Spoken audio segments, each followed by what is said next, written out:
Vamos começar a fazer análises aqui sobre o assunto do momento, a guerra na Ucrânia. Mas antes, vocês se inscrevam no canal, ative o sininho, que isso é importante para um canal de esquerda avançar e conquistar territórios, mais pessoas. A filosofia, a gente sabe, né, que ela é como uma espécie de metanarrativa, né? Ela olha, observa as razões e ela, a partir disso ela faz um sobrevoo a partir dessas razões que estão postas. O que eu vou fazer aqui é justamente isso. Vou fazer uma série de vídeos aqui tentando sintetizar um pouco os motivos pelos quais está ocorrendo a guerra na Ucrânia. O primeiro deles aqui é o que está por trás do Putin, que está há 20 anos no poder, como que ele chegou lá. E para isso a gente precisa fazer uma digressão histórica. Desde que começou a ocorrer o colapso na União Soviética, a partir ali da explosão de Chernobyl, que ali ficou claro que aquela estrutura já não estava mais dando conta do país, começar por informações, questões econômicas, sociais, etc. e tal, houve uma rápida derrocada do Império Soviético. Aliás, para quem deseja entender um pouco sobre esse assunto, tem uma série interessante chamada Adeus Camaradas, que na internet você encontra, que saiu num canal curta chamado, que conta um pouco desse período, dessa derrocada da União Soviética. E o best-seller, o Último Homem Soviético também, que fala um pouco sobre isso. Então vamos lá. Essa derrocada da União Soviética deu lugar rapidamente ao capitalismo. Por quê? Porque já não tendo espaço, a população já cada vez mais sedenta por liberdade, querendo conhecer o Ocidente e querendo, por desejos individuais também, prosperar na vida, enfim, várias situações. A questão do Boris Yeltsin, depois ali, quando ele assume, vence as eleições depois de Mikhail Gorbachev, ali a gente já começa a aparecer a figura de Vladimir Putin. Tem uma figura chamada Vladimir Yumashev. Ele é um jornalista que raramente aparece e ele virou assessor-chefe do Boris Yeltsin. E durante as tantas do governo de Yeltsin, que foi um fenômeno, porque ele era mais radical, vamos dizer assim, que Mikhail Gorbachev, que estava tentando desesperadamente manter a estrutura da União Soviética, e não conseguiu. E Yeltsin já queria fazer abertura, já era mais radical em relação às reformas. Foi expulso do cargo de secretário do Partido Comunista, etc. e tal. Denunciou o golpe de Estado que Gorbachev sofreu por seu vice-presidente. E teve aquele discurso memorável que ele subiu em cima de um tanque nas ruas da Rússia e denunciou abertamente o que aconteceu. A partir dessa eleição, que ele não completou o mandato, prestes a fazer a sua renúncia, começou ali a surgir o nome de Putin. E alguém começou a perguntar se conhecia uma pessoa forte, de perfil, e aí Vladimir Yumashev fala do Vladimir Putin. Passa-se em várias situações e eis aí que ele é indicado como interino. E 3 meses depois ele se torna o presidente da Rússia. O que eu quero dizer com isso? A transição da União das Repúblicas Socialistas Soviéticas e a dissolução delas, e cada país já declarando a sua independência. Aliás, que é engraçado, o primeiro país do bloco soviético que deu a independência foi a própria Rússia. O que acontece? Com as reformas radicais de Boris Yeltsin, reformas radicais, quando eu digo, é privatização, uma maior abertura, tudo isso que já começou lá com Gorbachev, com a Perestroika, já começa a ser mais incisiva com Yeltsin. Aparece a figura dos Chicago Boys, que estavam implementando o neoliberalismo mundo afora. Diferente do Chile, que foi impositivo ali por meio do Augusto Pinochet, na Rússia foi mais tranquilo, porque já eles passaram toda essa experiência traumática de censura, de prisão, mortes, exílios. E aí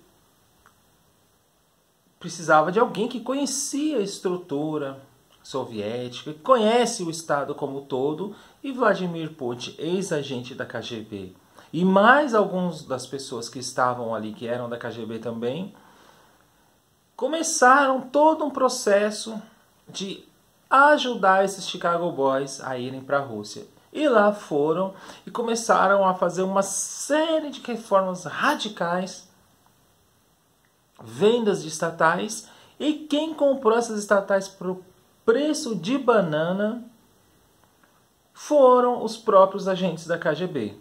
Ou seja, é ali naquele momento que surge a primeira oligarquia russa. No documentário e no livro principalmente no livro O Último Homem Soviético, que Svetlana Alexievich, fica claro ali, por exemplo, que esse homem soviético que desejava liberdade, igualdade, justiça, e quando ele vai para essa sociedade capitalista, ele para e pensa, mas espera aí, é isso o capitalismo? Desigualdade, competição, injustiça? Ele dá um nó na cabeça dele e começa a repensar aquilo que ele desejava. É isso que os ocidentais querem, que defendem? E muitos jovens acabam repensando e resgatando valores soviéticos, resgatam a figura do Stalin, resgatam a figura do Trotsky, resgatam a figura do Lenin, por conta da face cruel que é o capitalismo. O sucesso do capitalismo é a desgraça do outro. Vamos falar às claras, é isso. Ponto. Voltando ao assunto. É nesse momento que surge essa primeira oligarquia, certo? E a constituição do poder, ela se dá por meio do capital. Aliás, em nossas conversas, no nosso grupo aqui do Polêmicas do Nosso Tempo, porque não é só eu, existe um grupo de pessoas dos quais a gente debate, conversa e expõe assunto, e a partir disso a gente eu faço um resumo aqui, coloco por meio de razões. O professor Valmir, ele fala assim: o capital venceu. E é justamente isso que aconteceu na União Soviética. O capital venceu, mas não foi uma transição do socialismo para uma espécie de social-democracia. Não! O que houve foi uma transição desse socialismo direto para o neoliberalismo financeirizado já. Essa primeira oligarquia, mais os acordos ali com uma burguesia da classe dominante, começaram a tomar conta da Rússia. Vladimir tem uma fortuna imensa, o Vladimir Putin. Então o que eu quero dizer, meus amigos, quando a gente fala de guerra, nossa análise ela tem que partir do movimento do capital. Então o que eu fiz aqui por meio dessa narrativa é mostrar como o movimento do capital conquistou esses que estão no poder. E o sustentáculo, o objetivo e a narrativa da guerra, era preciso encontrar um objetivo, uma narrativa do qual fosse convincente para a população, para ele fazer esse avanço do qual ele está fazendo na Ucrânia. Veja só, quando houve ali o Acordo de Varsóvia e o acordo ali da OTAN, cada um devia ali naquela época construir as suas bases para manter ali as suas regiões. No caso da OTAN, os países europeus, e no caso do leste europeu aqui do Acordo de Varsóvia.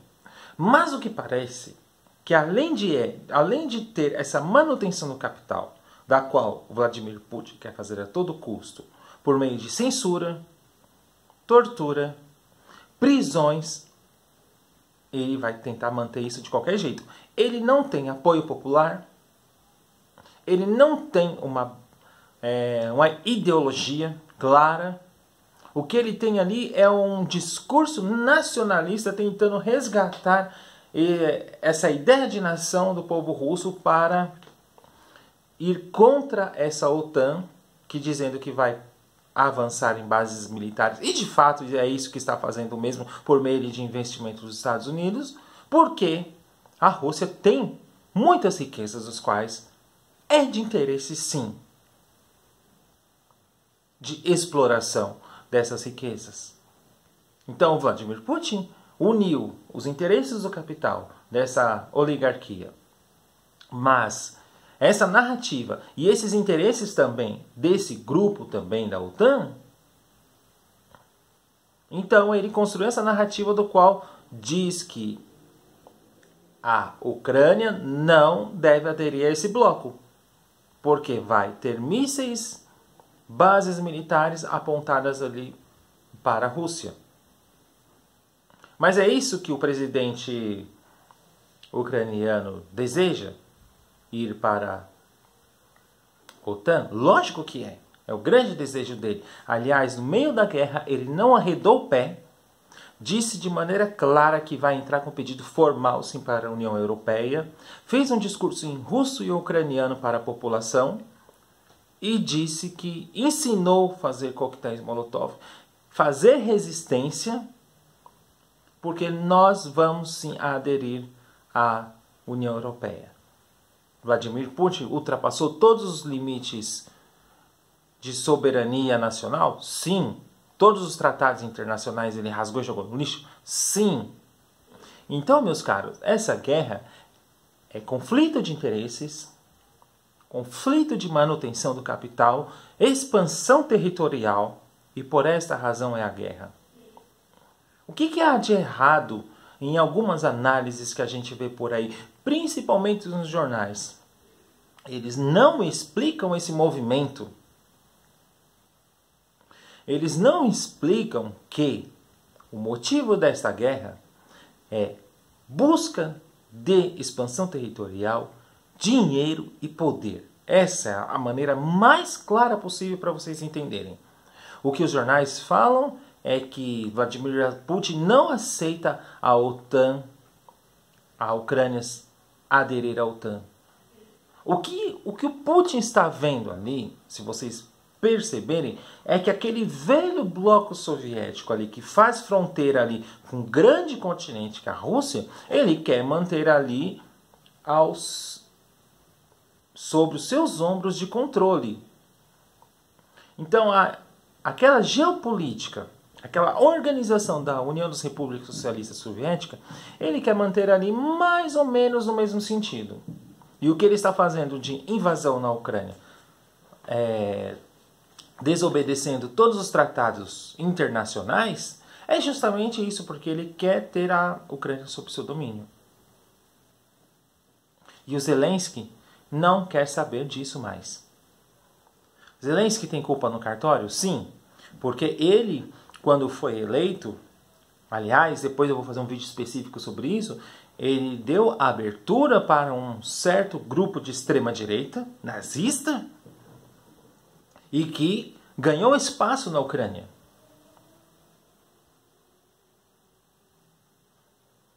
Então, só para fechar o assunto, o motivo da guerra, o que está por trás de Putin, é a manutenção do capital, a manutenção de interesses também dessa oligarquia e, sobretudo, o poder. E de que maneira que ele faz isso para se manter no poder? As várias manifestações que ocorreram em Moscou demonstram de maneira clara que ele não tem apoio.